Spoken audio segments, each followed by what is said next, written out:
Tora Bora, Waziristan, Afghanistan, Amerikaan Osama Bin Ladenin akkam xurreefiin bakka hundaa keessatti loo'ee jalaa akkan dabarreef barbaadaatiin jirtu kan.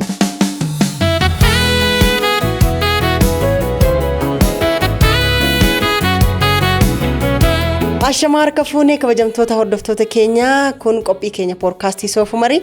Poodkaastiin Soofumarii gaa torbeetiin keessummoota adda addaa qabatee isinii dhiyaachaa ture jira. Har'as egaa keessummaa jabaa kanneen baay'een keessan beektan sagalee isaatiin hojiiwwan isaatiin dinqisiifattan gaazexeessaa Muusaa Huseen Badhaasoo as istiidiyootti affeerannee asitti arganneeti jirra. Anaa dhufuu baga nagaan dhufte siin jenna. Ulfaadhaa baga nagaan nu eeddanii. Itoophiyaan oomisha bunaa dhamaa fi dhandhama isaatiin jaalatamu. Sanyii buna Arabikaa jedhamuudhaan beekamu. Addunyaa fi gumaachuudhaan beekamtiin qabdi. Ogummaa gaazexeessummaa akkamitti seente? Achirraan immoo gaazexeessummaa ispoortii kana akkamitti eegalte? Baay'ee bareeda.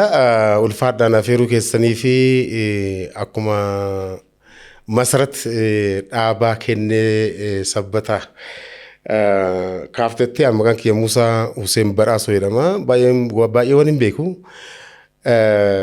Akkamitti dhufte kan jedhuu fi seenaa duuboo waan tokko kaasee gara gaaffii keessatti taanutti akka naacetanitti gara keessatti deebisa. Jalqaba irratti gaazexeessummaa yeroo ijoollummaa irraa hawwaatiin ture.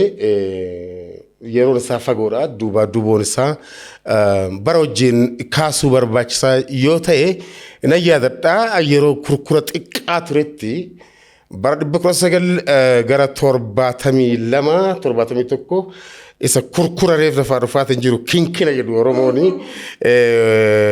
Yeroo sanitti abbaan kiyya raadiyoo wayii qaba ture. Raadiyoon abbaan kiyya qabu kun raadiyoo Filipsiiti. Raadiyoo Filipsii kana Haji Huseen Badhaasoo nama sheekaa rabbi isaanii araaramuun bakka dhugaa jiru. Raadiyoo sanii hin dhagaa. Raadiyoo san ilaalee bifa isii ilaalee wantuma akka anteenaa wayiillee tolchee dhoqqee gurraacha bakka tokko barciqaa jedhamu isarraa tolcheeti reediyoo akkana gurra qabataatiin wanta reediyoo san keessaa dhaga'ee haasa'aatiin ture. Ani yeroo jalqabaatiif sirbi sammuu kee keessatti naafe wanta reediyoo san irraa dhaga'e keessaa dubartii takkatu jira tawaa jetteeti sirbitu.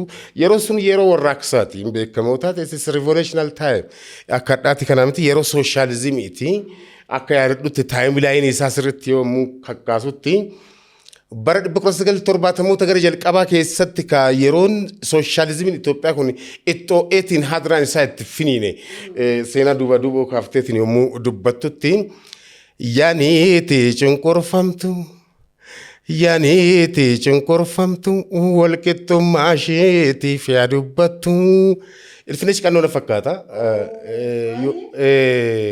Yaaniiti cunqurfamtu walqixxummaa isheetiif yaa dubbattu waa'ee mirga dubartootaa yeroo sarree Filipsiisan keessaa gatti dhaga'eera. Sammuu kiyyatti kanaaf jedha. Baay'ee natti tole achiin booda akkuma reediyoo haasa'u kanatti ijoollummaadhaan mana barumsaa yommuu deddeebinu kanuma qaqqaaqaatiin kanuma haasa'aatiin akkuma reediyoo san ta'uudhaaf yayyaaluun kunneen jijjira. Ogummaa gaazexeessummaatti achiin booda sammuu kee keessatti kaafe itti taane yeroo waraana isa jalqabaa waraana galoo galaana Faaris isa jalqabaa ture sanii yeroo Iraaq Kuweetiin weerartee turte sanitti waraana sanii raadiyoo Itoophiyaa irraa gaazexeessootii gabaasan kan akka Alamnaa Waaseeffaa turanii kan akka Daaris Moodiifaa turanii namootiin jajjaboon sammuu kee keessatti yeroo isaan itti hafanidha. Yeroo isaanis gaazexeessaan taane 80 gara jalqabaa 81 akkasuma gara jalqabaa kannenitti gaazexeessaa ta'eetiin biyyaan baane garuu bakkuma gaazexeessaa ta'etti of arge jechaadha. Yeroo sanii akka waan addunyaan tuni baduuf taatu waraana jalqaba Joorji Buushiin guddichi akka seenaan taayimilaayin isaa kaafnutti Joorji Buushiin guddichi abbaa Joorji Buushiin xiqqichaati beektaa. Yeroo isaan waraana san irratti Iraaqiin barbadeessanitti Alamnawaasee faat Daarismoodii faat gaazexeessitoonni bebbeekamoon afaan Amaaraatiin kan gaggabaasan kunneen jira yeroo itti xiqqoo kurkurummaarraa gara kinkinummaatti gara baruutti yeroo itti dhufan sani waan ta'eef kallattii kanaan haala saniin gara gaazexeessummaatti seenaa qabata waan ta'eef bara 1983 keessa kallattiidhaan gaazexeessummaatti dallaa gaazexeessummaa keessa kan seene. 83 gara xumuraatti natti fakkaata. As gara Faransaay Legaasiyoon bakki jedhamu jira. Dallaa guddaadha. Gibbii yookaan dallaa mooraa isa guddaa yeroo sirna darguutti basaasummaa turedha. Achi keessatti raadiyoon dur maqaa mootummaa darguu sanii warra humnoota kuffisanii yeroo aangoo mootummaa warri qabate suni raadiyoo bosonaa kan jedhamu kan achitti dhaabaniitiin turanii raadiyoo taayimlaayinii isaa beekamaadha. Kan namoota baay'ee fi qophii kana warra hordofaatiin jiraniif baay'ee warri isaan wanta jechaatiin jiru kun hin galaafi. Abbaa kan kee wajjin turre bakka ammasiin jedhu kanatti mooraa Faransaay Legaasiyoon bakka gamoo Raashiyaa sana achi keessa turre baay'ee bosona. Achi keessatti inni teeknishaana ogummaa teeknishaanatiin nama hojjetanidha. Abbaan masratti dhaabaa warra miidiyaa soofumar haati warra miidiyaa soofumar kana warra hundeessee amma yeroo miidiyaa akkana babal'ate kana kan godhu teeknishaana Itoophiyaa keessatti yeroo jalqabaatii fi warra raadiyoo muraasa ta'an keessaa abbaan masratti dhaabaa kenne sabbataa nama duraati isa wajjin. Antiqaara kurkuraa maanjus nuun jetti warra yoo sanii aangoo mootummaa dargii koffifteetiin qabattee maanjus jechuun ijoollee kurkuraleef barbaaftu xixiqqoo jechuudha. Falaa jecha. Falaa jedhaniitiin kallattiin hin kaasu haala saniin gara miidiyaatti seenuu danda'e. Xalayaa wayiiti kan dubbisanii akka dura irratti bakka amma dirreen magaalaan shaggar irratti babal'attee diriirtee gamoon itti dheerateetiin uf jalatti gannama lallaalaa jiru kun faffaayomtee magaalotiin fuulatti haxaayatanii akka waan hirribaa ka'anii ammatti babbareedan kun dirree diriiraa ture. Achiin duratti osoo gaazexeessaan ta'in bakka amma magaalaan Burraayyuu irratti faayomte kana irratti achitti leenjii wayii nu kennanii gara 3-4 akkas achi turre. Achi keessatti illee nama 20,000 fuulduratti waan akka walaloo kanneen dhiyeessuudhaan yaaluun tureera. Waan akka gabaasa miidiyaa kan nama kofalchiisu jechuun amma ebaloo akkas ta'eera kan jedhamu kun akkeessumaan akkaataa itti wanna godhe illee jira. Achiin booda Faransaay Legaasiyoonitti Li'uul Asraata Kaasaa masaraa mootummaa jedhamu amma naannoo Faransaay Legaasiyoonitti kan argamutti achitti abbaa masratti dhaabaa kennee sabbata amma bakka dhugaa jiru rabbi isaanii araaramu isaan faana hiriyaa cimaa akka abbaattis akka obboleessa hangafaattis waa baay'ee kallattii natti agarsiisaatiin gara ogummaa gaazexeessummaa kanattis booddee irrattis akka maatiitti waliin taaneeti nama waliin turedha. Achiin booda namoota baay'eedhaan wal arguudhaaf carraa arganne hojii ogummaan kun haala addaatiin itti fufuu na hawwachuu suusii ta'uun achiin booda dhufe jechaadha. Egaa Muusaa Huseen Badhaasoo kan ittiin beekamu keessaa sagalee isaa baay'ee akka boombii dhuka'u jechooti isaa baay'ee filatamoo fi baay'ee akka qalbii namaa hawwatu taasisuun beekama. Wanti ani yaadadhu keessaa xiqqoon siin jedhe jechaadha. Ati gaazexeessaa ispoortiitti malee ispoortii akkan isa beekuttis akkan odeeffadhettis gaazexeessaa ispoortii ta'uuf fedhiin qabu ture garuu hinaaffaarraa ka'uutiin maaliif qophiin ispoortii afaan Oromootiin akka afaan Amaaraatti dhaggeeffatamu jechuudha akka ka'een gara gaazexeessaa ispoortii ta'e akkasumas dookumantariiwwan garaagaraa yoo hojjetu Muusaan sagaleetiin qofa piikcharii wayii si keessatti uume waan ijaan argin akka ijaan argitetti si kaahaa jecha naareeshinii san akkaataa itti ibsu. Akkasumas immoo oduu yoo hojjetu oduu haasa'ee sagaleetiin eega jedhee booda dhaabatee immoo wanta inni ibsu sun akka oduun sun sirriitti sammuu keessatti hafu warra taasisan keessaa anaaf fakkeenya warra ta'an keessaa isa tokkodha. xiqqoon siin jedha irraa sii jedha hanga nan beeku keessatti jechaadha bara san akkaataa itti ispoortii ibsu. Baay'ee ispoortii gaafa Arseen Veengar Arsenaal leenjisaa turetti yeroo dheeraaf ture sana keessatti anillee baay'een deeggaraa ture. Yeroo sanatti dubartoota baay'eetu deeggaraa ture kilaba kana. Yeroo sana garuu Maanchesteritu baay'ee moo'aani eenyu akka deeggartu hin beeku. Manchester United Arsenalin 8-0 waxalee jedhala. Fakkeenyaadha waxaleen akkaataa inni itti jedhu like mo'atee otoo hin taane waxalee waxalamuun beektamiti mo'atamuu bira darbee waxalamuun akkaataa ittiin jechi sun jabaa akka ta'e kan mul'isudha. Kana malees immoo yeroo wayii bakka wayii deemtan oduu wayii hojjettanii OBN irratti natti fakkaata. Pirezidaantii naannoo Oromiyaa yeroo sanaa Abbaa Duulaatu piroojeektii wayii eebbisan natti fakkaata. Akkaataa jetti. Kabajamoo pirezidaantii mootummaa naannoo Oromiyaa obbo Abbaa Duulaa Gammadaa gamas deemanii gamana deemanii dhumarrattis dhakaa bu'uuraa kaa'anii. Waa hedduu. Kana malees immoo gaafa riippoortii fi hidha haaromsa Itoophiyaa hidha guddicha amma xumuramee piroojeektiin isaallee baay'ee abdachiisaa ta'ee biyya kana ni tajaajila jedhamee eegamaa jiru kana gaafa eegalamurraa jalqabee achitti argamuutiin riippoortiiwwan oduuwwan gabaasawwan guddaa hojjettee jirta. Meeshaawwan iskaavaatarii, loodarii, gireedarii jedhan kanaafillee maqaa kenneefii jira afaan Ingiliffaatiin jira garuu mee sanarraa kaan?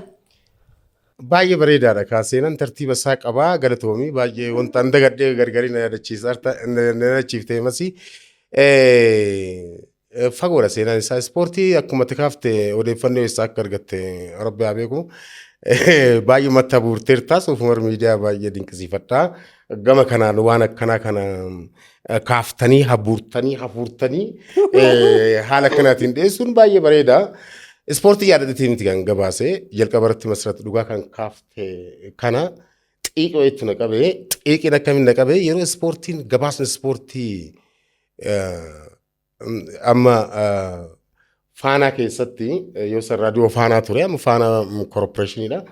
Korporeetiidha faanaanii televezyiinii illee waan qabuuf saayibar miidiyaas waan qabuuf yeroo sanitti raadiyoo qoftii ture afaan Oromootiif afaan Amaaraatiin sirriitti gareen tiimiin afaan Amaaraa kun ijoollee baay'ee jiinis ta'an ijoollee baay'ee maajistik ta'an ijoollee baay'ee jechoota itti dhimmamaniitiin yeroo itti hojjetanidha. Tiimiin sun afaan Oromootis afaan Amaaraas bakka tokkodha.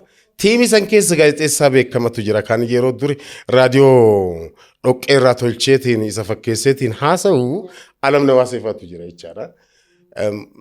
Tamasgeen Gabrayoot achi keessa jira dhaabaa kennee sabbataa teeknishaana kenna achi keessatti ijoollee nama Muliyyee Faantaawun faati afaan Amaaraa san keessa jiru ijoollee baay'eetu jira Wandasan Kabbadaa ijoolleen jira achi keessa jiru achi keessatti bakkuma tokkotti afaan Amaaraa san irraa hiiknan maaliif akka afaan Amaaraa irraa hiiknan akka jiraatti gattunne oriijinaal samaaf hojjennee kan jiru xiiqina keessatti uumean.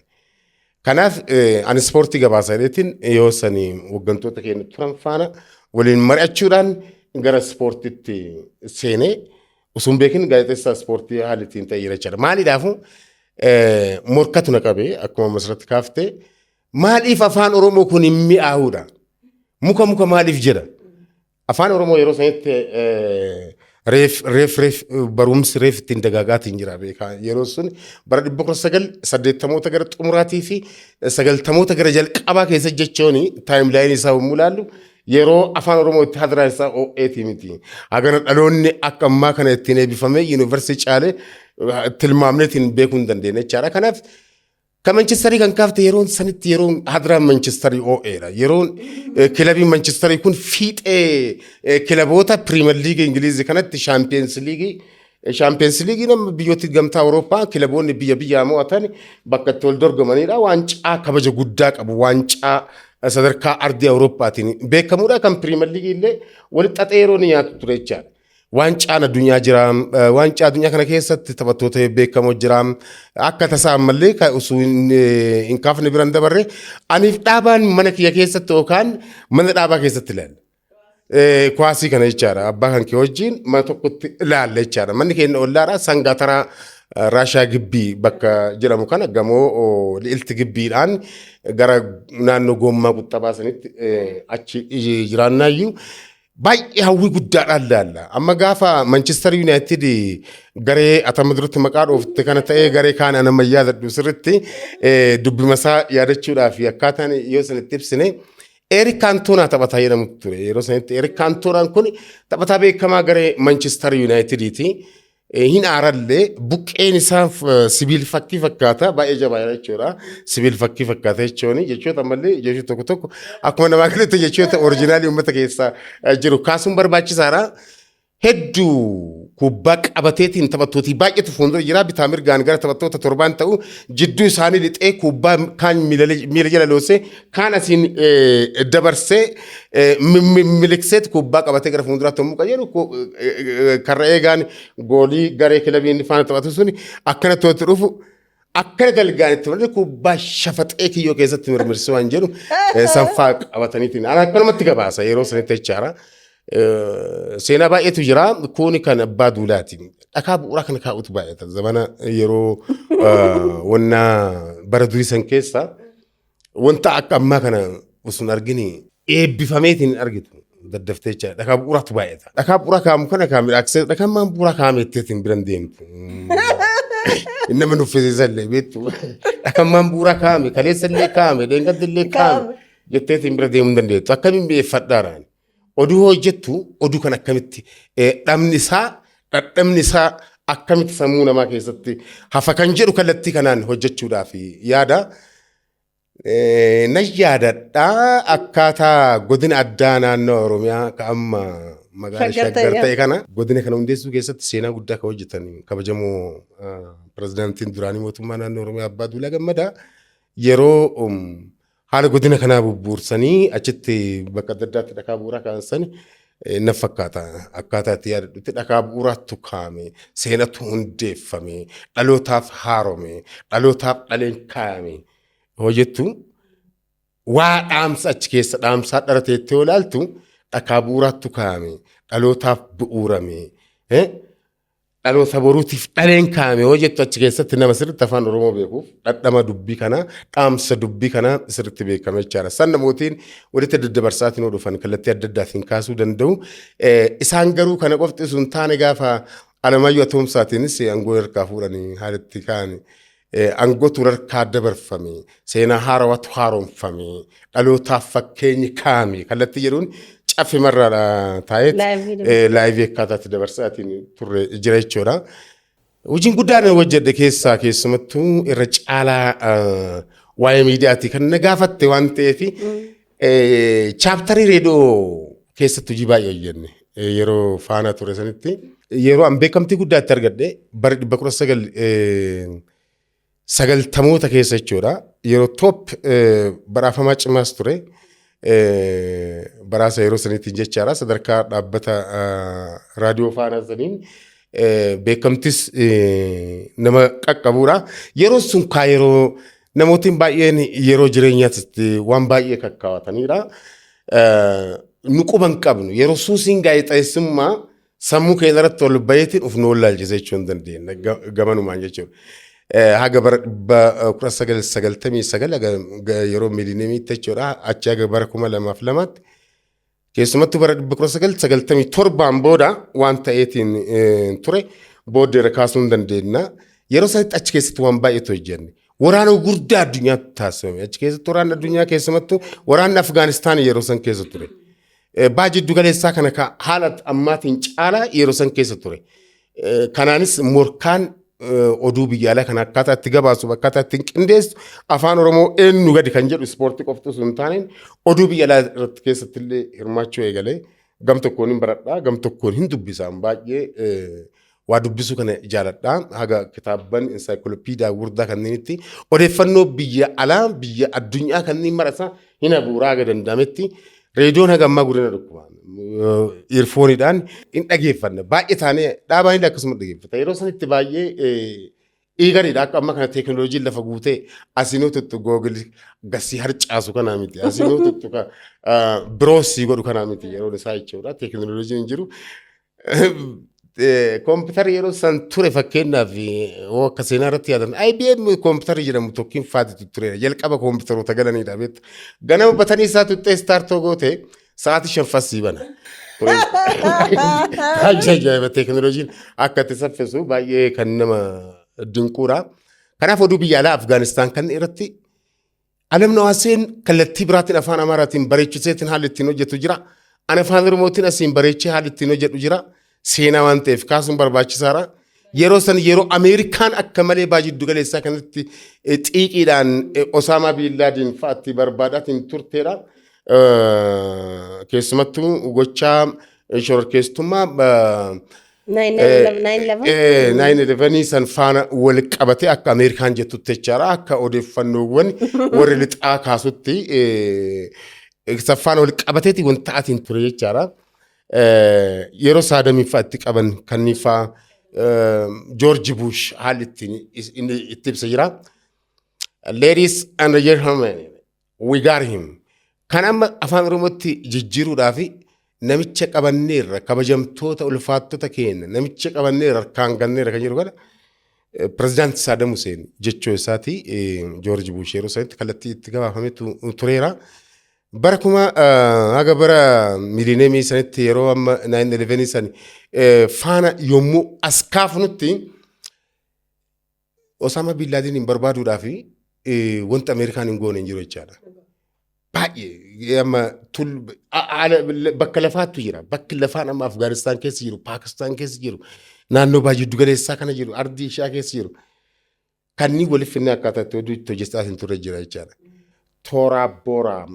Waziristan, Afghanistan, Ameerikaan Osama Bin Ladeniin akkam xurree fi bakka hundaa keessatti loo'ee jalaa akkan dabarreef barbaadaatiin jirtu kan jiru haala ittiin gabaasne jechaadha.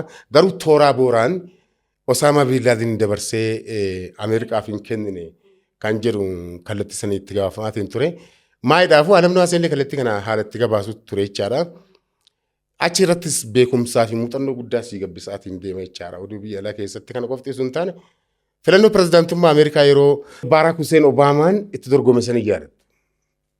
Baaraak Huseen Obaamaan maaliif Baaraak Huseen Obaamaa jettes haala ittiin jedhamitu. Baaraak Huseen Obaamaa pirezidaantii Ameerikaa 44ffaa jette. Haala itti gabaasaatiin turre jecha uf kennite yoo hojjettu wanti tokko mi'a odeessi tan keetiif mi'a.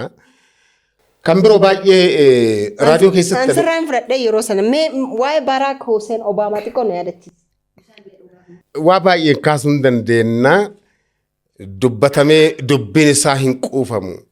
Ameerikaanota biratti baay'ee jaalatameera. Hojjaan isaa odheeraa fologaadha. Akkaataan itti dubbatu miiraaf qalbii nama hawwata. Baaraak Huseen Obaamaani bakka bu'aan paartii Dimokiraatawaati.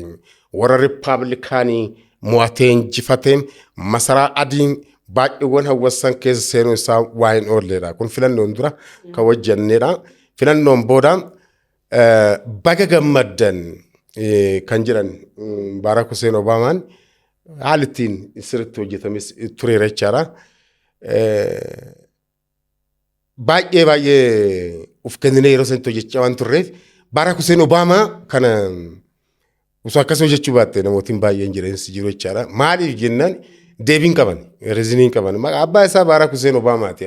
An jijjiiruu danda'a? Hin dandeessu. Hin danda'u waan ta'eef wantuma jiru san yeroo baay'ee dhugaa jiraadha waan ta'eef karatti kanaan itti deemna.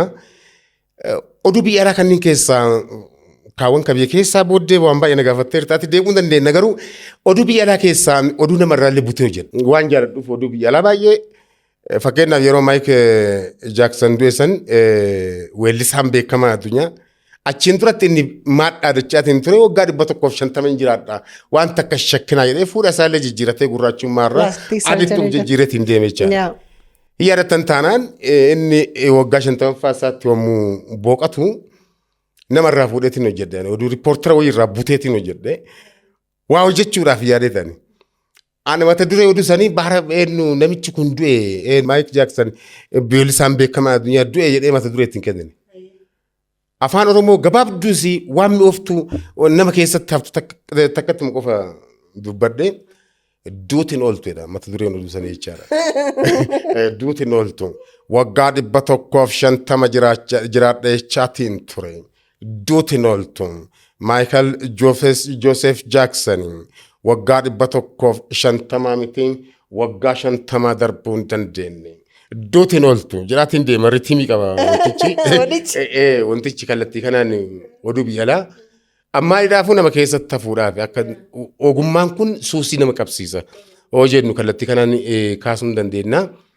Kan biroo gamoo dheeraa tokkotu hojjetame warri Dubaayii kan amma ittiin beekamu addunyaa kana irratti kan ittiin Burji Khaliifaa. Burji Khaliifaa ajaa'iba. An gammachuudhaan hojjedhe oduu sanii gamoon tokko bifamee maalaa ta'ure. Akkamitti nama keessatti hafuu dandeette gamoo kana hojjetteetiin kan jedhu gamoo kana hin kaafta.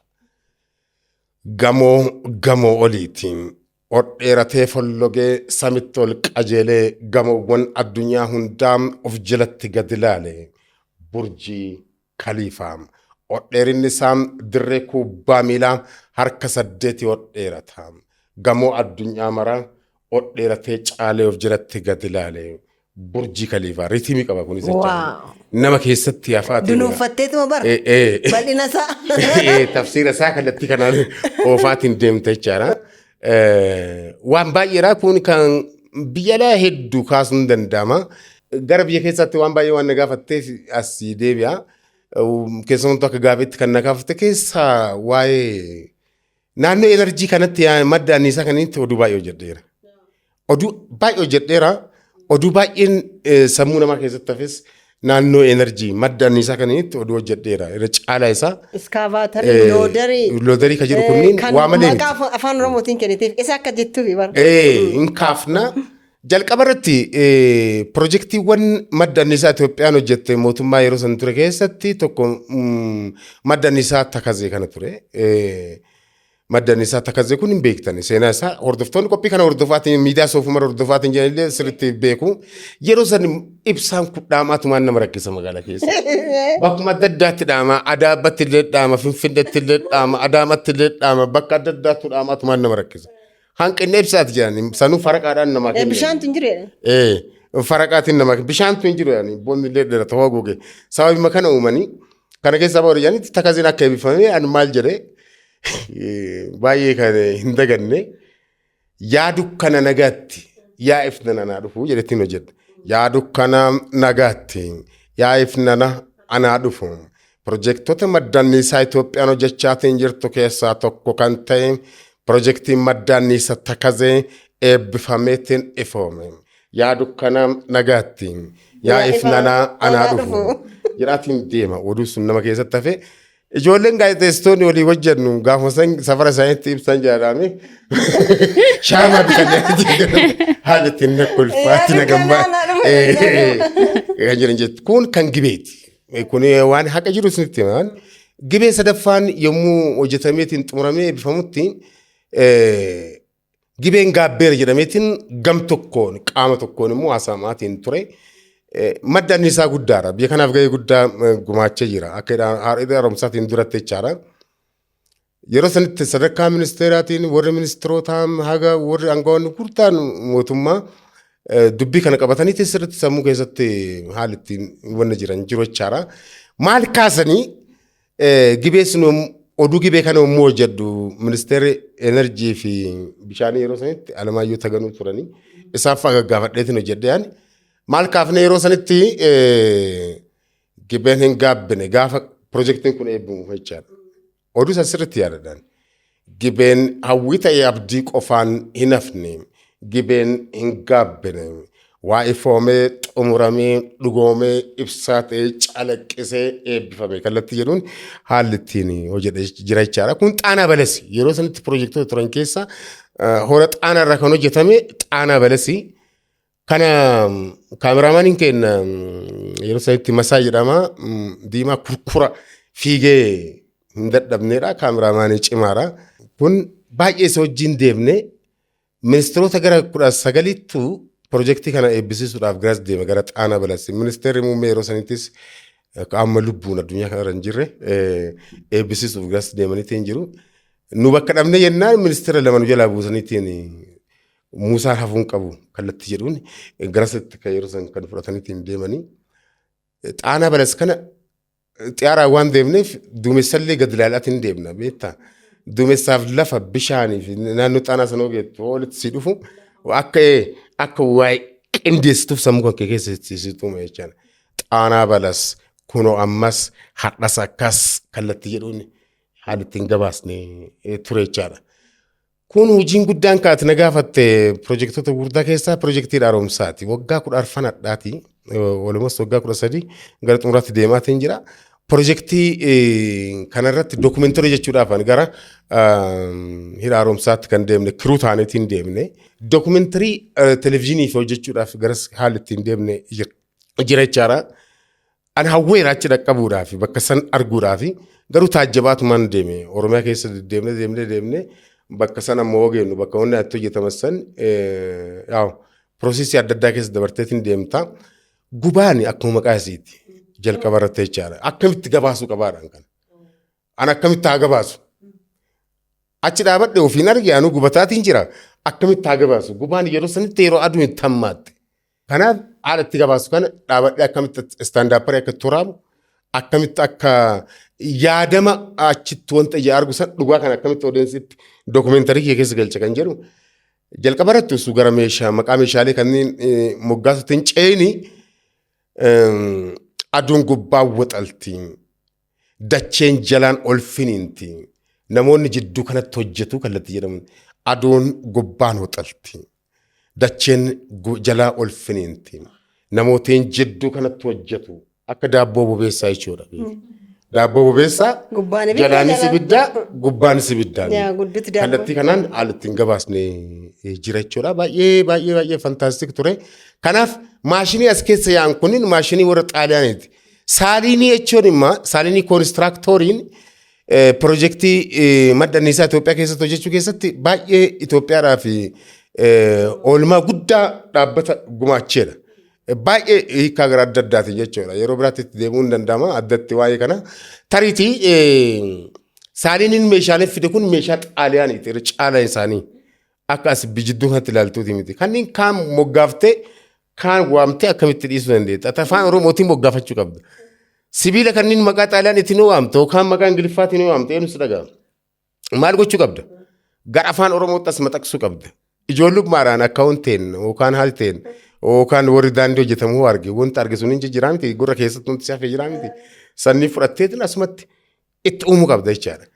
Kanaaf iskaabaatara jira boorataan jira maaliin jira kunniin maal goone maashinii kanneen habooqataa boorataa hammaarataa gingilfataa dimdimfataa haalti jedhatiin gabaasne kallattii adda addaatiin. Hundi meeshaan kun as geette. Meeshaa kanneen dhugama immoo boorataan waa boorateetiin ol fuudhee siinootiraakii ammaa irratti kan buusu kana jechaadha. Kan cifaa waan qabu akkanatti ol fuudhee siinootiraakii irratti galabbatu san jechaadha. Kunoo sibiilli irra kan deemu sun achi garagalchaan kun immoo siinotiraakiin fuudheetiin bakka biraatti galabbatu garagalcha jechaadha. Kana deddeemoo sibiilli sun ka dimdimsu ka aspaaltii hojjetu dimdimfataadha. Kanaaf maqaa kallattii kanaan haalli ittiin moggaasne jira jechaadha. Achirratti dookumentarii san keessatti wanta ani hin daganne yeroo jalqabaatii fi laga Abbaayiin keessa seenee Abbaayyaa'aati Abbaayillee miti. Abbaayyaa jedhee yeroo san moggaase dookumentarii san keessattuu Abbaayillee miti lagni maqaan kun abbaaf barbaade waan barbaadaa jechuu danda'u Abbaayyaa'aati yaa'a laggeen hedduuti. Daabuu siiffaatu beekarasitti yaa'a dhedheessaafaatu beekarasitti yaa'a laggeen as kunoo shawaa lixaa irraa eegalanii naannoo Fincaa haa ta'u laga Jaamaa haa ta'u. Laga maalii haa ta'u lagni kunniin irra caalaa isaanii gara kayyaan walitti guuramaniiti walitti tuuchaniiti gara Abbaayyaa'aatti deemu. Abbaayyaa'aan yaa'a laggeen baay'eeti. Kanaaf Daabusiin fa'aa dhedheessaa fa'aa laggeen kanneen of keessatti waan qabateef laga guddaadha. Achi keessatti nama sodaachisaa inni waan keessa ol seeneetiin surrii kiyyoo maradhee viidiyoon isaa akka tasaa arkaayivii OBN keessa hin jira. arkaayivii kan biraa keessatti hin argattan biyyee isaa ol hammaaree akkaataatti gabaase odeessiin sirriitti waa yaadatuuf dookumenteerii san keessatti Abbaayyaa akka feeteen burraaqee biyyee gabbataa haxaa'ee biyyaa ba'ee lammii biyyaatiin diina ta'ee ambaan immoo michoomee akka feeteen dhangala'ee akka barbaadetti fandalala'uu armaan booda yoo jaalates yoo jibbees hin danda'u jedheetiin gabaasee.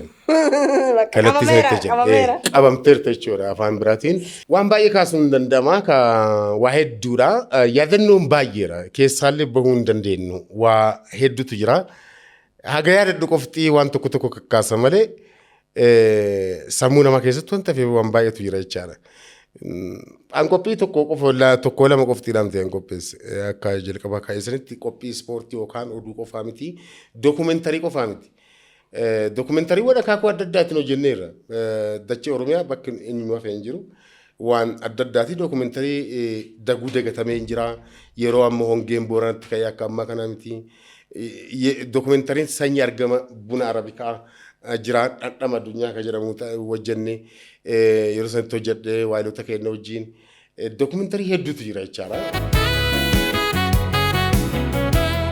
Kan daawwataa jirtan qophii keenya Soofumar Podcast karaa miidiyaa Soofumariin isiniif darbudha.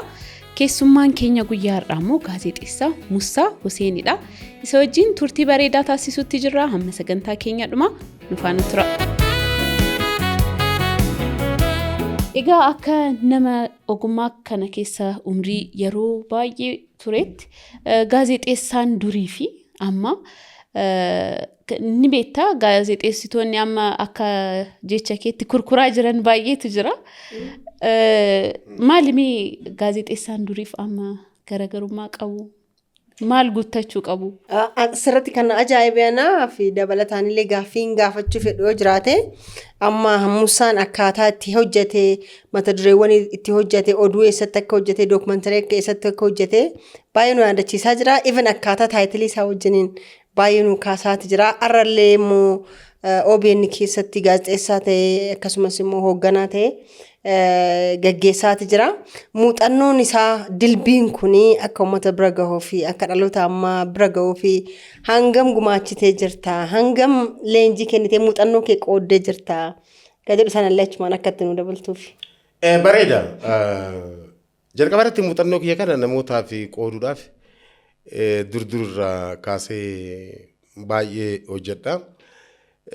Sadarkaa adda addaatiin sadarkaa hoggansaatiin sadarkaa editariin chiifiitiin sadarkaa adda addaatiin faanaa keessattis OBN keessatti hojjedheera. Amma garuu gaazexeessaadha. Ammatti gaazexeessaadha.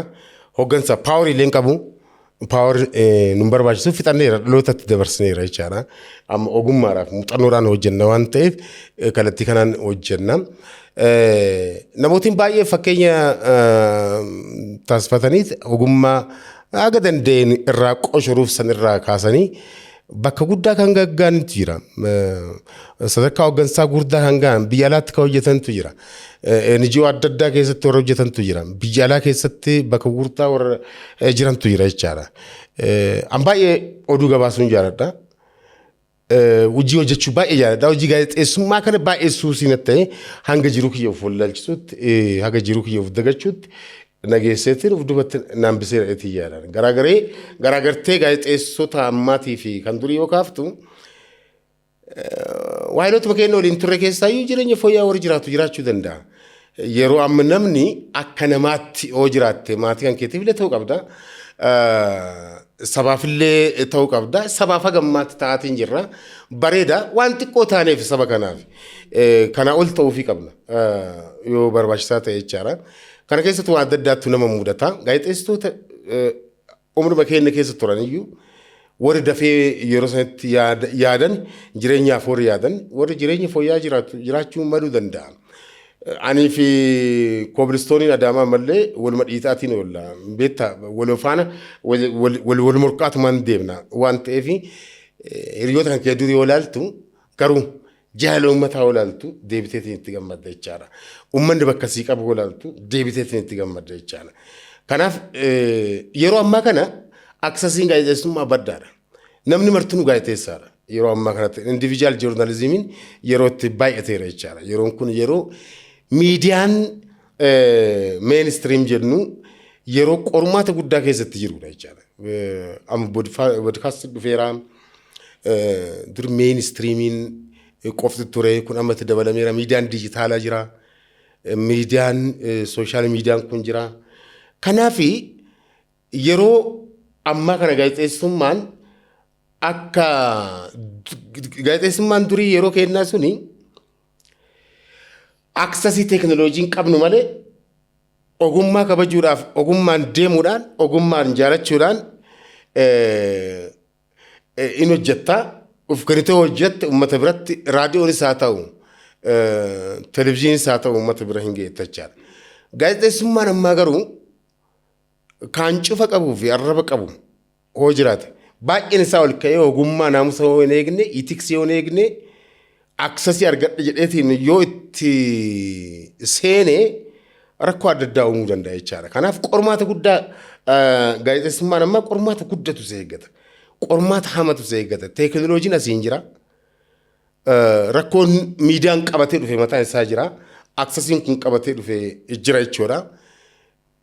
Fakkeenyaaf amma bara keenya san agana mara yuutuubii wanti babadhatee hin jiru. Sooshaal miidiyaan feesbuukiin lafa guutee bakka dirree akka madda odeeffannootti namni itti ilaalu hin turre. Asii tiiktokiin sammuu namaa weeraree booji'eetiin hin qabne. Xiqqaa guddaa wal fakkeessee booji'eetiin hin qabne. Bara keenya san wanta akkanaan turre. Isin dhaloota ammaa kana keessatti chaalenjii guddatu isin eeggata. Chaalenjii guddaa, chaalenjii badhaa qormaata guddatu isin eeggata. Maayidhaafu chaalenjii envaaromentii kanneen hunda keessatti hojjettu jechaadha. Qormaata naannoo keessan jiru kanneen takka teekinooloojii fide dhufe kanneen hunda keessatti hojjettu waan ta'eef kanneen irraa eeggachuun jechi takkattiin yoo dabartan rakkoo guddaa uumuu danda'a. Jechi takkattiin qaama wayiin gammachiisaniitiin nu darbannu qaama biraa gaddisiisuu danda'a. Qaama waan san hin jaalanitti jira jechaadha. Hunda isaa yeroo tokkotti gammachiisuun immoo rakkisaa ta'uu danda'a. Kanaaf qormaata kana keessatti baalaansi gootee of eeddee sirriitti deemuun qormaata guddaa ta'e jechaadha. Nu gaazexeessaa yommuu taanutti yeroo umrii keenyaatti kallattii mootummaa miidiyaa meenistriimii keessa waan turreef meenistriimiin kallattii isaa kallattii ittiin deemamuun kallattii qaamni abbummaa miidiyaa san qabate kennuun kallattii sanii hojjetta waan ta'eef kallattii san keessaan baatu sarkilii san keessaan baatu kallattiidhaan biyya kamittuu kun waan ta'udha. Namni gargariin tariitii homa gubbaasni kennan qofa hojjettanii jechuudha.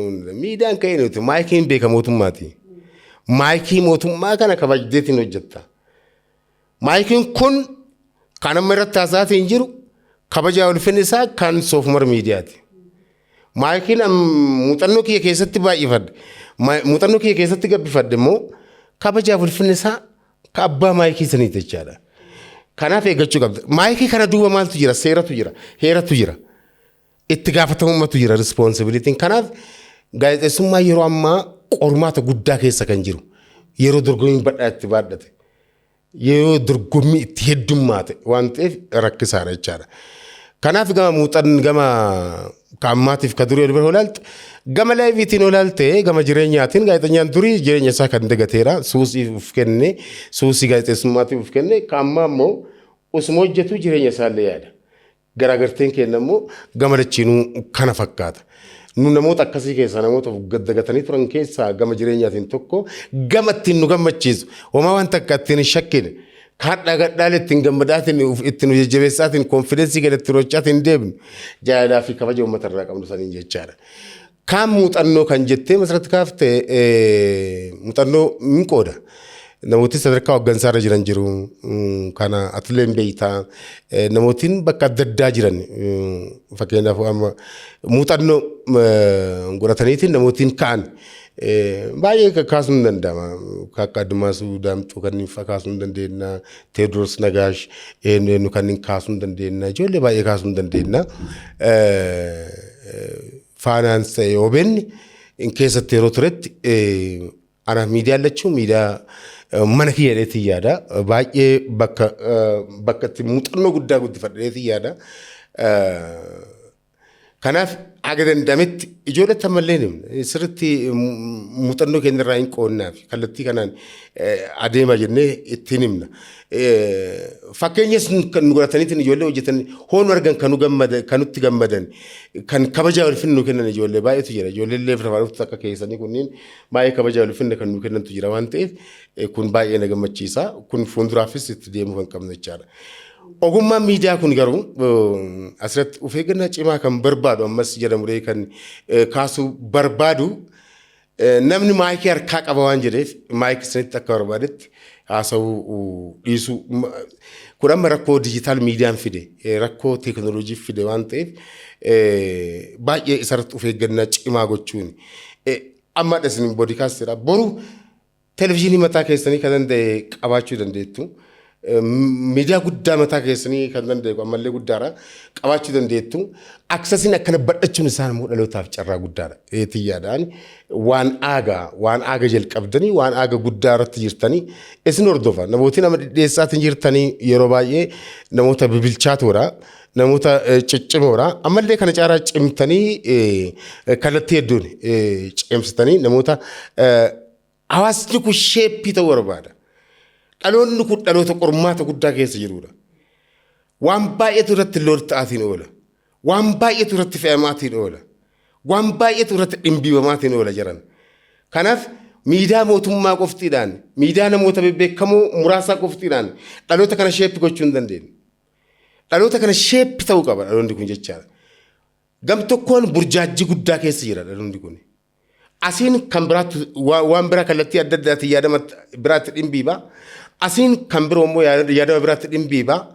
Yaadamni baalaansiin kam kan jedhu hayyoota akkuma amma afeeraatiin jirtan kanatti namoota jajjaboo akkuma amma afeeraatiin jirtan kanatti namoota beekumsa qaban akkuma amma afeeraatiin jirtan kana afeeraa namni soofumar miidiyaa hordofaatiin deemu maal ta'aatiin deema dhaloonni kana hordofaatiin deemu keessumattuu gama dijitaal miidiyaatiin yuutuubiis haa ta'u kallattii biraatiin hordofu maal ta'aatiin deema sheeppi ta'aatiin deema jechaadha.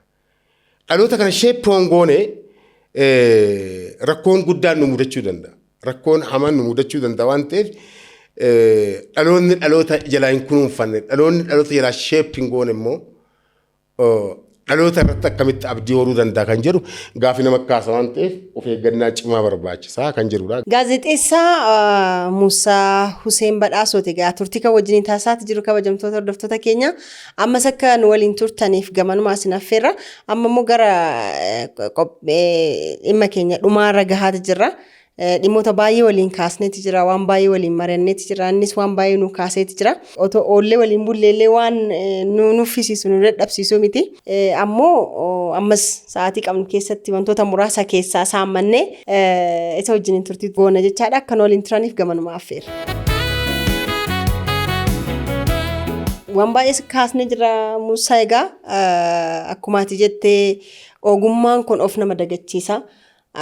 Ogummaan kun ammoo akkaataa isinitti dhuftanii akkaataa eenyuyyuu bakka hin jirretti fakkeenya warra isinii ta'an warra hordoftan bakka hin jirretti warra kaawwan irraa hawwaa warra kaawwan laalaa akka isaanii ta'an jettaniiti malee warra keenyarraa fooyyessinee hojjenna jechaas hin geenye akkuma ati jette amma immoo carraawwan baay'eetu jira dorgommiiwwan gurguddaatu jira sana keessatti warra dagataman keessa nama hojjetanii akkaataa namni itti eegutu jira miree maatii argachuun hin jiraata ijoolleen kee amma yuunivarsiitii kabaratan jiranii harallee achuma jirtaa nuun immoo akka carraa ta'ee kunoo waan akkasii tana babbannee namoota biraafis carraa kennuu irratti jirra. So haalli yeroo sunii fi haalli yeroo kana garaagarummaa qaba. Kana keessatti immoo yaadatamuu kan qabu recognition kennuuf kan qabu tokko qaama mootummaa ta'ee yaada. Lama immoo nama sana nama beekuu yookiin nama sana tajaajila isaa nama beekuu dhamaatii isaa nama beekuuti recognition kennaaf jedhee yaadaani. Ammoo amma waggaa dheeraa tajaajilteeti jirtaa kana booda maal gochuuf yaada qabdaa ka jedhu sanallee akka itti nu dabaltu barbaada ammoo duubatti illee si deebisee waan si gaafadhu ka biraa qabu. Ani ogummaa kana hin jaalladha. Xumuraatti tariitii rabbi umrii nu kaa'ee akkasitti yoo turre ogummaa atamma ijoolleedhaan nuti si guddisee daa'imummaa kan keerraa si beekna baay'ee galata guddaa qabda sadarkaa kana ga'uun keetiin. Wanta raawwatiin ture waan akkanaa kanatti istiidiyoo akkanaa hojjechuun kana caalaa mallee hojjechuu abdii guddaa qabaasirraa yeroo ogummaa kiyya tariitii yeroo mootummaan tarii soorama si baasutti is ta'e carraa akkanaa kanneen hawwaan irra caalaa isaa jechaadha. Carraa akkanaa kanneen hedduu hawwaa. Mana mootummaa keessa hooteettu liimitii wanta si godhutti jira jechaadha. Wanta san eegdee heeraaf seera qajeelfama eegdeetiin deemta waan ta'eef achillee baate haada kuttee jechuudha miti. Haada kuttee akkuma barbaaddetti burraaqxa jechuudha miti. Garuu achirraa responsibility mana mootummaa keessatti qabdu san irra caalaa konfidensiyaal ittiin dabalattu carraa si uumame ogummaa kana caalaadhaan hawaasa kana nama tokko lama miti ogeessa tokko lama miti sheeppii gochuu haala ittiin danda'amu kallattii adda addaatiin foormaatii adda addaatiin tooftaa hedduutu jira jedheetiin yaada. Ani ijoollee lama qaba haga ta'e barsiisuudhaaf yaale darbee rakkoon uumamaa rakkoon fayyaatis mudataa ijoollees carraan namaa jireenya keessatti qormaata baay'eetu nama mudachuu danda'a.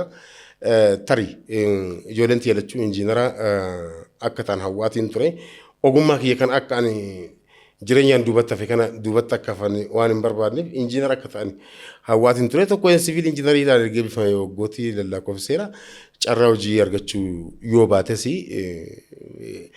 sun hireedha. Inni lammaffaalee arkitekcharaal injiinaringiidhaan osoo baratu xiqqoo ni jira dhukkubee haala ittiin wadhaansa argataatiin jira jechaadha. Hedduu ijoollee lamaan kanneen ittiin gammada bakka guddaa akka gahan barbaada. Elementarii sadarkaa tokkoffaatii kaasee egaa isaan yuunivarsiitii gaanitti faana bu'ee hordofee qabxii guddaa ijoollee fidanidha.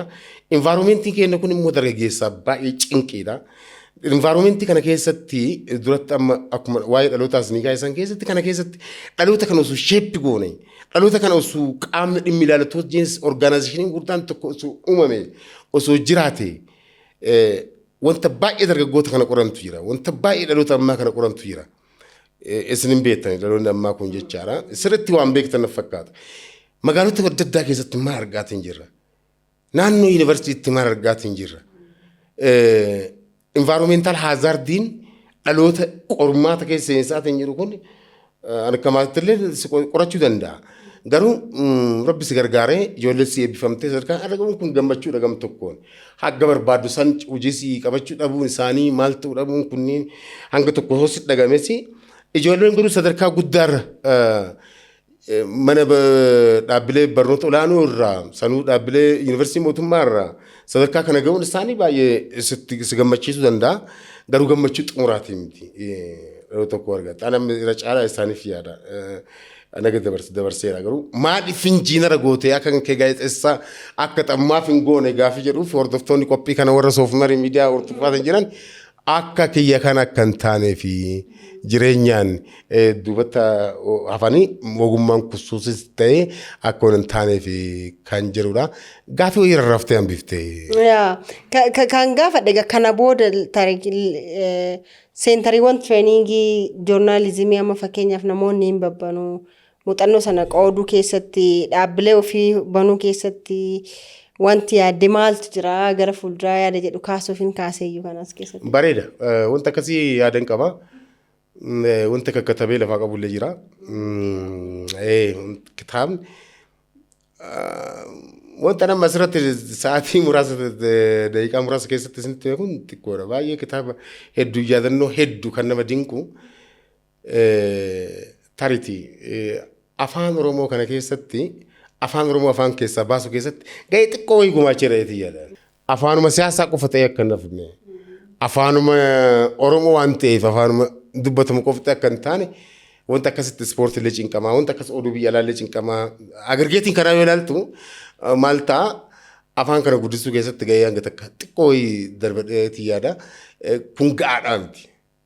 Gara akka kitaabaatti illee wanti qindeessee lafaa qaqqabu hin jira. Wanta akka tireeningiitti illee atama masarratti waan baay'ee sochoota. Waan muuxannoo dhaloota kanaaf wanta baay'ee qabdutu jira. Gara afaan Oromoo kanaan sillee dabalatee waayiloonni kan kee baay'een isaanii garuu gana. Afaan tokko afaan ta'uu kan danda'u afaan tokko sirriitti afaan guddaa afaan dorgommii ta'uu kan danda'u kitaaba qoftiidhaan miti. Warri Faransaay akka afaan isaanii jaallatu miilaali muuxannoo irraan biroos godhaatti ilaalaan warri gaazexeessitoonni ammaa jechaadha. Warri afaan Arabaa akka afaan isaanii jaallatan, warri Raashiyaa akka afaan isaanii jaallatan, Chaayinaan akka afaan isaanii jaallatan, Tarkish warri Turkiyyee akkamitti afaan isaanii akka jaallatan. Afaan tokko dorgomaa ta'ee cimaa ta'ee dorgommii idil addunyaa keessa darbee madda galiitis madda guddina biyyaa madda dinagdees akka ta'u gochuudhaaf kitaabni qoftiin gaaraa miti. Afaan miidiyaa yookaan boodikaastii fi meenistirii miidiyaa televezyiinii fi reediyoon qoftiin gaaraa miti. Kana keessa gahee guddaa gumaachuu danda'u fiilmiidha. Kaampaaniiwwan fiilmii afaan Oromootiin hin jiran.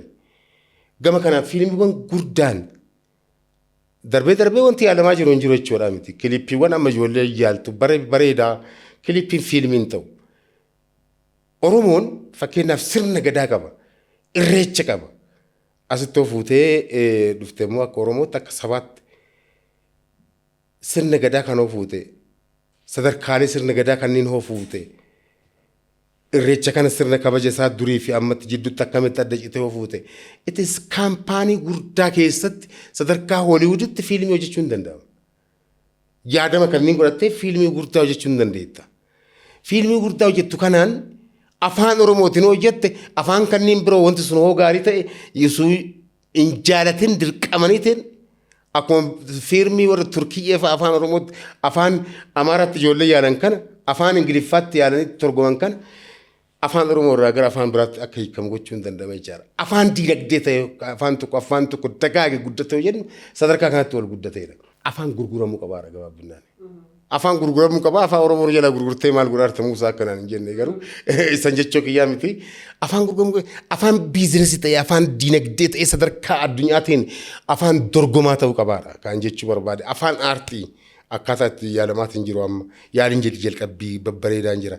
Naannoo kilippii kanatti illee hin sosochoota waan ta'eef aartistoota baay'ee beektaa aartistoota baay'ee cinaa dhaabbatteerta hin beekta waan ta'eef afaan kana caalaa garuu afaan tokko dorgomaa kan taasisuu danda'u afaan ikoonomii keessatti afaan diinagdee gochuu keessatti afaan fiilmii hogoone fiilmii sadarkaa sanii afaan Oromootiin hojjenne wanta baay'ee akka biyyaatti qaamnummaan mootummaa illee caasaan mootummaa isteekhooldaroonni mootummaa dhimmi ilaallatu illee dhimma kanaaf xiyyeeffannoo osoo kennan bareeda natti fakkaata.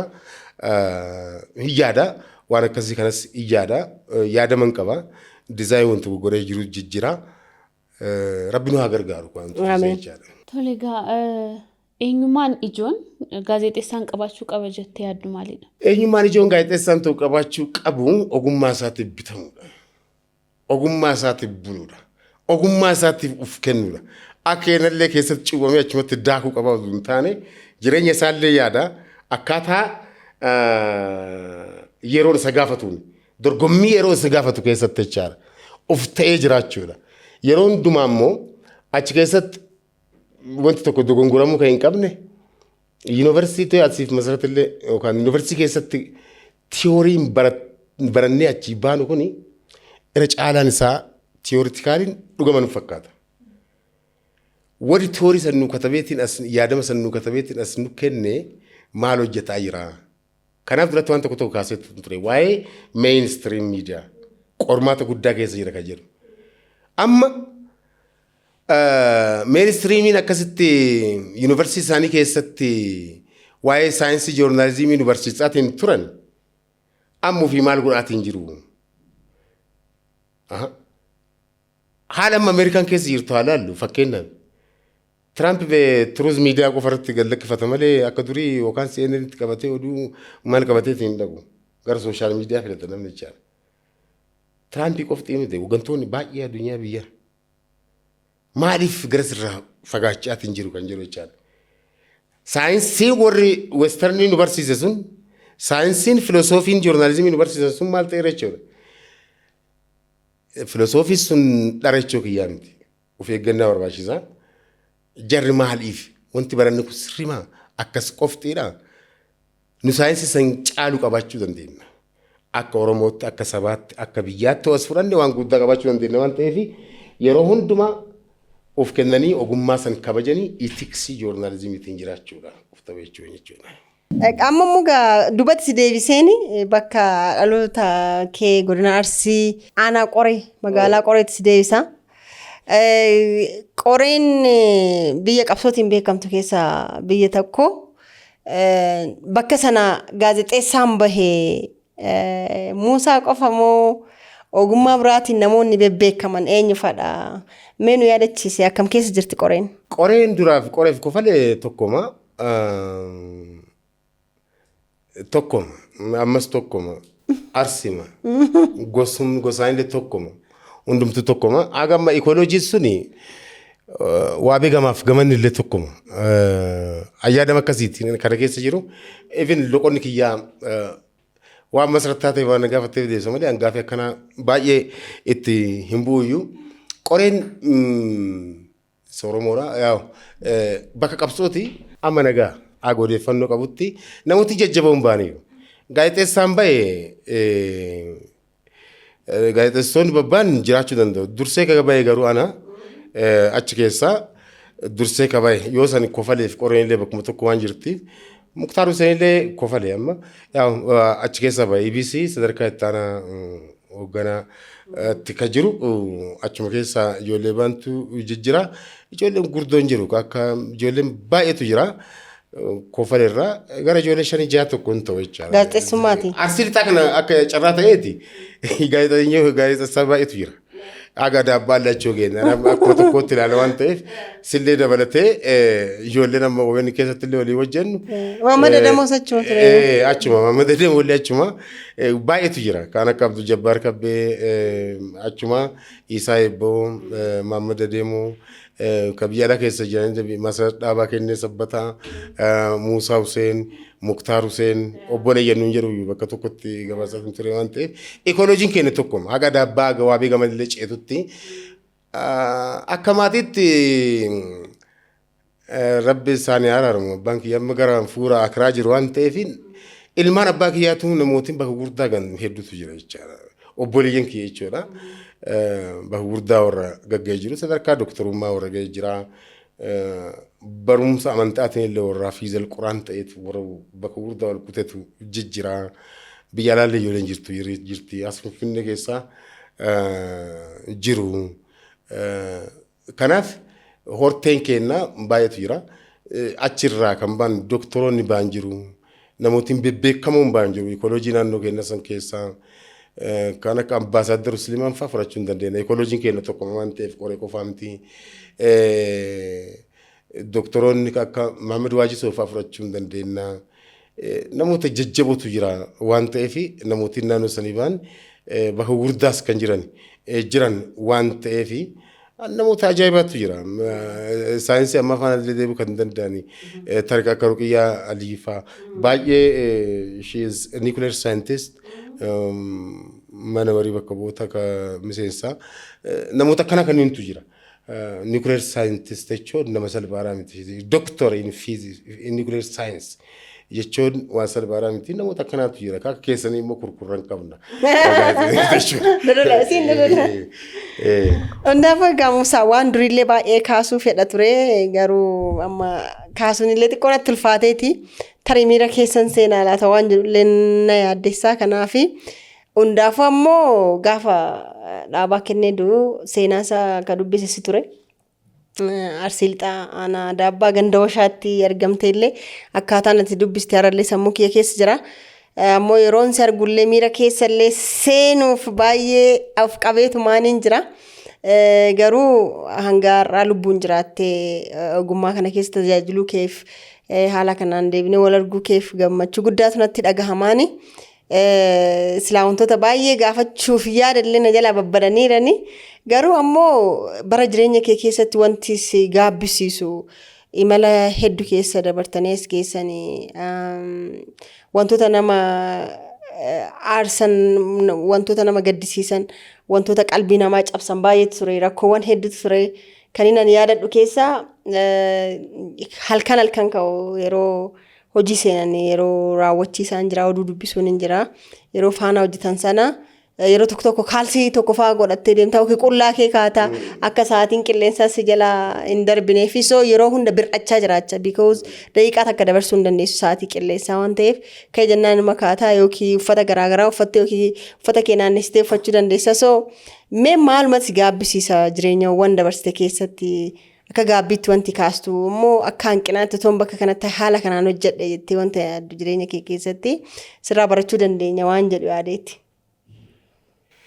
Waan baay'eedha yaadannoo hedduutu jira akka mudannootti wanti si mudatu waan baay'eetu jira. Ani yeroo hundaa sodaa rabbiilee qaba hin galateeffadha rabbiin isa jechaadha. Qormaata adda addaa keessa darbuu dandeessa. Yeroo sadii konkolaataan naan garagalee lubbuun hafeetiin jira. Adeemsa bakka adda addaatti yommuu deemu tokko safaruma keessa sani. Gara ispoortii gabaasuu deema. Washaan xiqqoo achi dabarree akkuma goodisa wal qabanneen autoobisiin dheeraadha. Galabbatamee roobni akka malee gadi roobaa safarri keessa sun keessattuu ganna hin jaalata roobni beektaa. Gubbaa dirsaan gadi naqa. Uharii guddaa tokko baadhadheera kiiloon isaatu kiiloo meeqa ga'u baay'ee isa baadhatteetiin deemta. Akka ammaa teekinooloojiin dhufee akka xaggooteetiin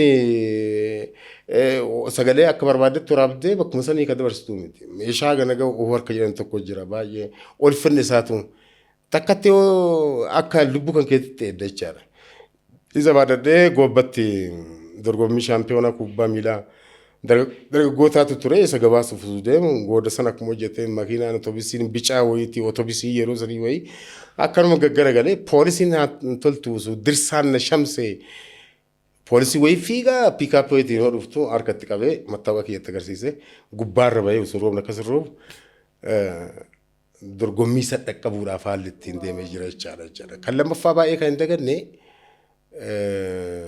baay'ee akka garaan nyaatu Ibrahim Haji rabbi sahara namu bakka dhugaa jira gara faanaatti akka dhufu yeroo sanatti kataa isa yaada jechaadha. Ibrahim bakka dorgommii shaampiyoonaa ispoortii aadaa irratti wal agarree shawaa kaabaa fiichetti yoo yaadadhu bara 1986 akkas keessa si'a oduu guruu baadhee fi yeroo sanitti ka Ibrahim Haji wajjin baay'ee ispoortii sarara waan baay'ee baradhee muuxannoo baradhee booddee irraa akkuma jalqaba isinii kaayessan ispoortii yaadhee osoo hin taane afaan oromootiif seenee booddee irra odeeffannoo qabaachuu qabda namni ispoortii gabaasu tokko maal odeeffannoo hidhachuu qabda. Gaazexeessaan odeeffannoo hidhanne gaazexeessaadha miti baay'ee gaazexeessaan tokko odeeffannoo hidhachuu qaba. Bakkuma barbaade kamirratti yoo hojjetu odeeffannoo isaa sirriitti niikuleerri isaa odeeffannoodha. Odeeffannoo guutuu qabaachuu qaba. Bitaa mirgaa cuunfee qabaachuu qaba. Kanaaf Ibrahim insaayikilopiidiyaadha gama ispoortiitiin baay'ee sirriitti ragaa guutuu nama qabuudha sarara baay'ee haguuradhe. Yeroo tokko anaa fi Ibraahimii fi gaazexeessitoota kanneen biroos hojjetis taane godina addaa naannoo Oromiyaa naannoo Amaaraa keessatti argamu baatii fi kamisee kan turre hojii wayitiif gara soo deebinu. Amma yoo achii gallu halkanoo kaanu magaala Dabra Birhaan achi xiqqoo dabartee hurriin isaa ganna waan ta'eef baay'ee si sodaachisaa guyyaa kana dukkan duree fakkeesseetiin jira hurriin kuni nullee ganamaan kaane bakka wayii bulleechaadha. Ganamaan yommuu kaanu makiinaan lamaan gurguddaan autoobisii dhedheeraan fuuldura keenyaan dhufa asii hurriin baay'ee jim jetteetiin jirti. Gam kan birootiin makiinaan kennamoo laandi kruuzariin achi dhufa daldala gubbaatti olaa agarre gurbaan haga makiinotiin lamaan kun nu cafallaqan jireetiin gara qileetti achi darbee qileetti nu darbu mutni gudeelchi guddaan kunniin qilee gadi keessaa akkamiin rarraasee nu qabe. Bakka rarraan isaanii kan nu buuse qonnaan bulaadha. Gara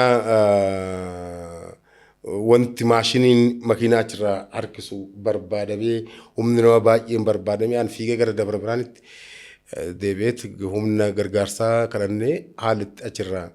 Ani fi Ibraahim akkuma lubbuun keenya bahee argineen yeroo sanitti shogossa beektaa wanti kun mukni gudeelchi kun hoo makiinaan guddaan irraan gaditti gadi bu'u dildila irraa gadi qileedha akka ammasitti taasisu kanaan yoo itti gadi bu'u haftaniirtu jajjabaadha haftaniirtu waan jedhu nu fakkaata haafni sun jecha shwaa hoo jedhu kana waan akkasii nu fakkaata inni amma gara bakka dhugaa jira ana gaddaalleen jira gara binu jiraachisa jiraachinna nu martinu kun akka mudannoo ogummaaf kan ta'e deemtu wanna sim kun karaa jimmaarratti deemu ammallee ispoortii gabaasuuf deemu achi magaala walqixxee jedhamtu achi dabarree gammoojjii gibeessan keessa seenuudhaaf xiqqoonaaf wanillee mucaate warra gaambeellaa kan faana fe'amneerra akkanatti gadi kufee rabbillee si eege hojjettu kanaan namni miidhamellee akka tasaan turre bakka sadittuu bala sadiirrattu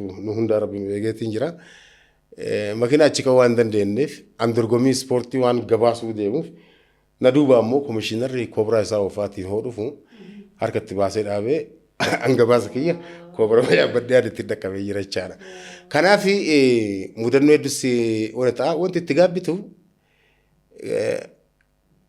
adeemsuma kamuu keessatti iyyuu ogummaaf suusii akka kennaa kanallee osoo qabaachuu baatee dhaloonni ammaa kan jedhu yaada akkasii qaba.